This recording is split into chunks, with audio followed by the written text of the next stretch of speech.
What is up, guys? I'm Crystal5 and today we will talk about more mistakes in Hearthstone that cost you games. This is my second part of the first video about mistakes in Hearthstone, and if you haven't watched that yet, you can do so from this card. If you're really serious about the game, you can't really afford to be making these mistakes, so make sure to check it out. I would really appreciate it if you drop a like if you enjoyed the video, and subscribe if you thought it's helpful. Now, let's get into the mistakes. The first one is a bit obvious, but it is one most of us are guilty of: playing too fast. I'm guilty on this one as well, and I can safely say that it costed me games. Playing fast is really satisfying and fun to do, but you can be sure that at some point this will cause you to make a misplay and even throw your game. When it comes to high level of play, playing fast is never your best choice, because even if you don't have anything to think about in your turn, you're giving your opponent signals about your hand. Even if the current turn you're playing on doesn't require you to think about anything, you might want to use that time to figure out your next turn or your game plan against that deck as a whole.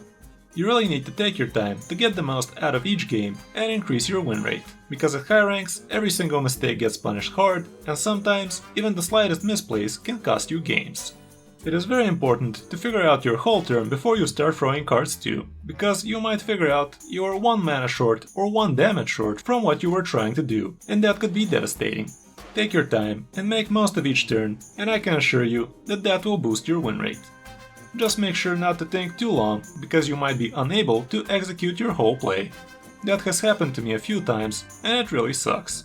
If you have a turn where you will probably need to discover a few cards, don't take too long as well, because that can sometimes change your whole idea on that turn and you might run out of time before you figure it out. I've seen that happen to top 100 legend players, and it isn't pretty too. In the end, you just have to find the balance and use your time optimally. Next, we have a bit of a simpler mistake, but I've seen even people above rank 4 doing it, so I included it: playing cards just because you have the mana for them. I'm not talking about using arcane missiles on turn 1, like we all used to do back when we started out. I'm talking about throwing 1 extra minion on the board just because you can, even though you already have a decent board on and you are expecting a board clear or something like that. In Hearthstone, there are a lot of matchups where you will need to pace yourself and save up some steam so you can do another push after your board gets wiped.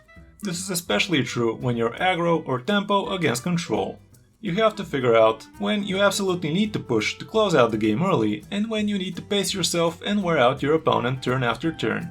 A prime example for this would be a Murloc Shaman against a Control Warrior. As the Shaman, you need to clear as much as 10 hard removals the Warrior has, and you can't really afford to go too deep too early, because he will probably just brawl you or use Warpath.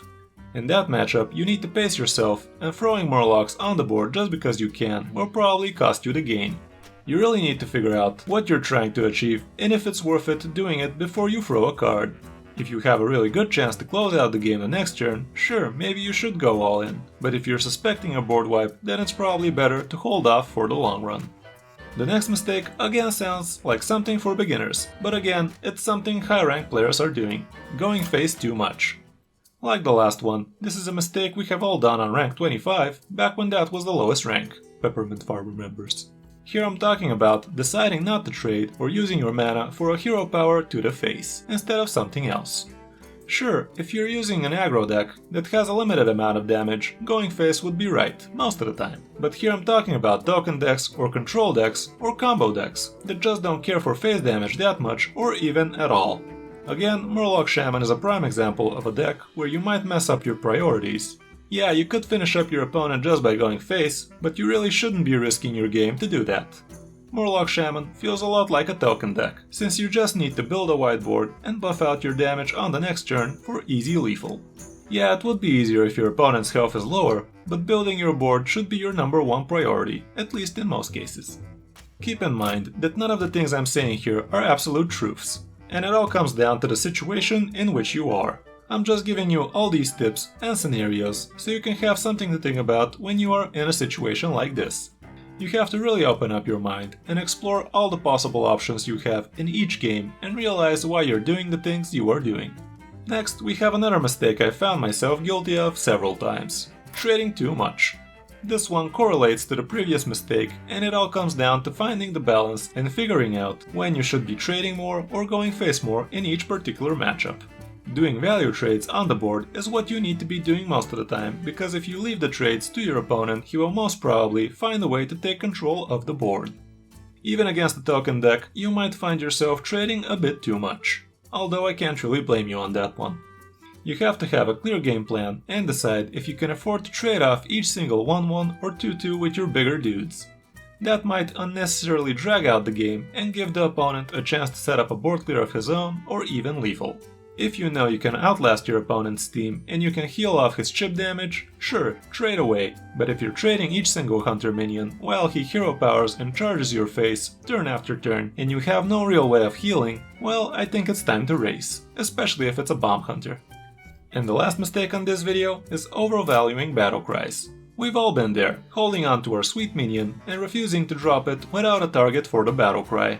It really comes down to knowing when you should be using those for the tempo or for the value. Skipping a turn free just because you only have a free mana battle cry is a big no-no most of the time, especially when you're against a faster deck. Losing your tempo just so you can gain some value at some point later would be a wrong decision 9 times out of 10. This is especially true in Arena, where you get all sorts of wacky battle cries and you're playing against other random decks, so you really won't be too sure if you will ever see value from an Ooze, or an MC Tech, or a Blood Knight. In cases like those, you would probably be better off if you sacrifice the possible value for the tempo you can get right now, but again, it's all in the balance. So that's it for this video, guys. I hope this helps you analyze your plays better and ultimately help you climb some ranks.